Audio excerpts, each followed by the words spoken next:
Assalamualaikum warahmatullahi wabarakatuh.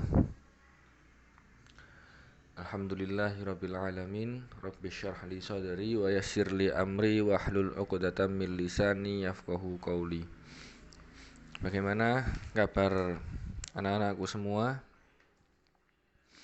Semoga kita selalu diberikan kesehatan oleh Allah Subhanahu wa taala dan juga ilmu yang bermanfaat.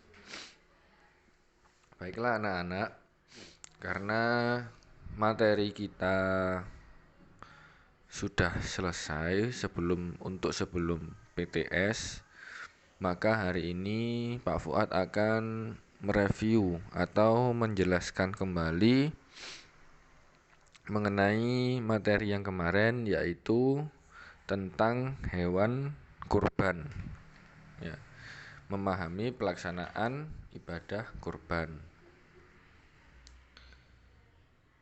Nah, apa sih kurban itu?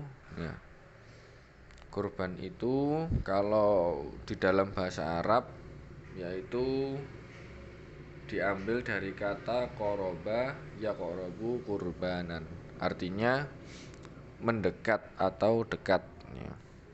Mendekat kepada siapa? Mendekatkan diri kepada Allah. Sedangkan secara istilah, kurban itu adalah menyembelih hewan kurban seperti sapi, kambing, atau unta pada hari raya Idul Adha, yaitu yang bertepatan pada tanggal 10 Zulhijjah atau pada hari tasyrik, yaitu tanggal 11, 12, dan 13 Zulhijjah. Nah, ibadah kurban itu juga disebut udhiyah, artinya hewan yang disembelih sebagai kurban.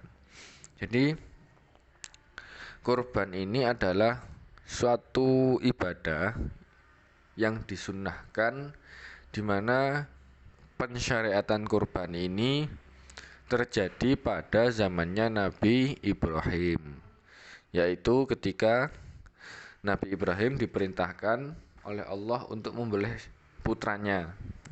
Siapa putranya itu? Nabiullah Ismail. Akan tetapi ketika sudah mau disembelih, ya, dengan segala kekuasaannya, Nabi Ismail tersebut diganti dengan domba, ya.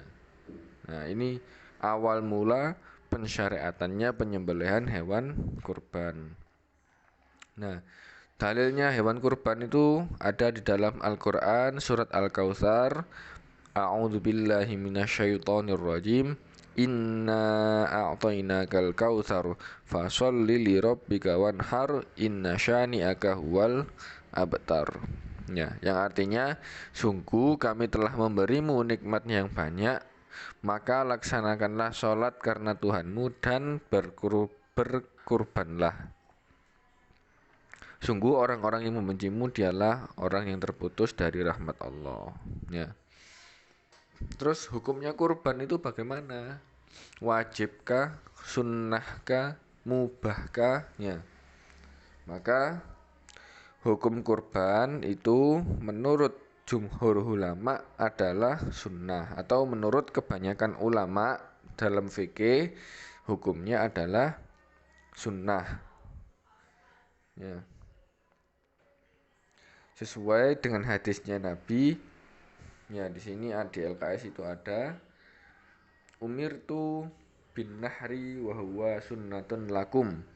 Aku memerintahkan untuk menyembelih kurban dan itu sunnah bagi kamu.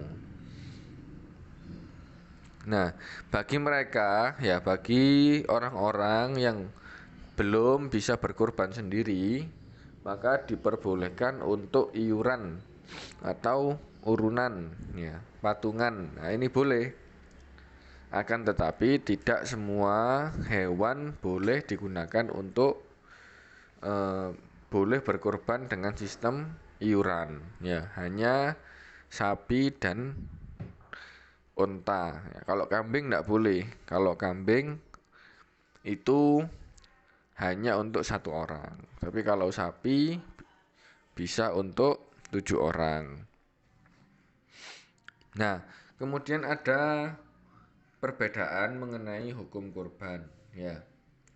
Kalau menurut Imam Malik, Imam Syafi'i dan Imam Hambali itu hukumnya adalah sunnah, sedangkan menurut Imam Abu Hanifah, ya, menurut Imam Abu Hanifah hukum menyembelih kurban itu adalah wajib bagi kaum muslim yang memiliki kemampuan.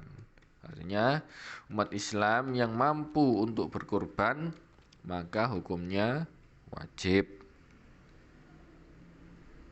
Nah, ini diambil dari hadisnya Nabi Muhammad SAW yang bunyinya man wajada sa'atan walam yudoh fala yaqrabanna musallana. Ya, barang siapa yang mempunyai kemampuan tapi tidak mau berkurban, maka janganlah ia mendekati tempat sholat kami. Nah, dari kedua pendapat tersebut, maka diambillah kesimpulan bahwa hukumnya berkurban itu sunnah muakkad, ya. Yaitu sunnah yang sangat dianjurkan bagi kaum muslimin, terlebih bagi kaum yang mampu atau orang-orang yang mampu untuk berkurban. Misalnya saya punya uang sekarang 2 juta. Nah, ternyata ketika waktunya berkurban harga kambing itu 1 juta. Nah, maka di sini kalau menurut Imam Abu Hanifah saya diwajibkan untuk berkurban karena mampu, ya. Kalau uang 2 juta tadi saya belikan kambing yang harganya 1 juta, masih sisa 1 juta. Nah, sisanya ini masih bisa buat makan besoknya untuk memenuhi kebutuhan sehari-hari di hari esok lah. Maka ini kita dianggap mampu. Kalau menurut Imam Abu Hanifah, maka hukum kurbannya adalah wajib. Nah, kemudian kapan Pak Fuad waktunya kurban itu? Apakah besok saya mau kurban boleh? Atau kalau hari Jumat saya mau kurban boleh? Nah, kurban ini diatur di dalam Islam. Tidak bisa sewaktu-waktu kita pengen kurban terus berkorban gitu ya. Tidak bisa. Ada waktunya. Nah, waktunya itu kapan? Waktunya itu adalah biasa kita kenal dengan sebutan Hari Raya Idul Adha, ya, dilaksanakan pada Hari Raya Idul Adha, yaitu pada tanggal 10 Zulhijjah dan juga 3 hari setelahnya pada tanggal 11, 12 dan 13 Zulhijjah. Atau ya, tanggal 11, 12, 13 ini biasa disebut sebagai hari tasyrik, ya. Nah, kalau ada yang menyembelih hewan kurban sebelum sholat Idul Adha, maka hukumnya tidak sah. Nah, itu hanya dihukumi sebagai sodakoh biasa, ya, bukan sebagai hewan kurban.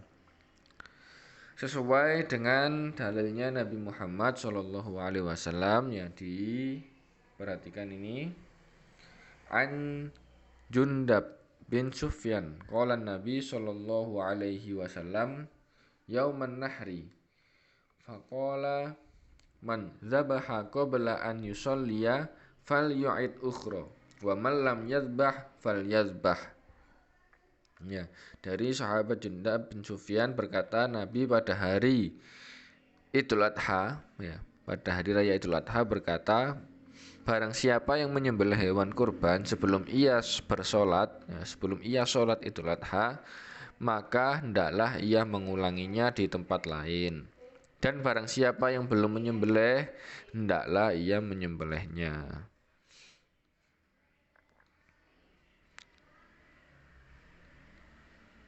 Nah, adapun ya ini waktu penyembelihan yang paling akhir yaitu ada pada hari akhir hari tasyrik, yaitu tanggal 13 Zulhijjah, sebelum terbenamnya matahari.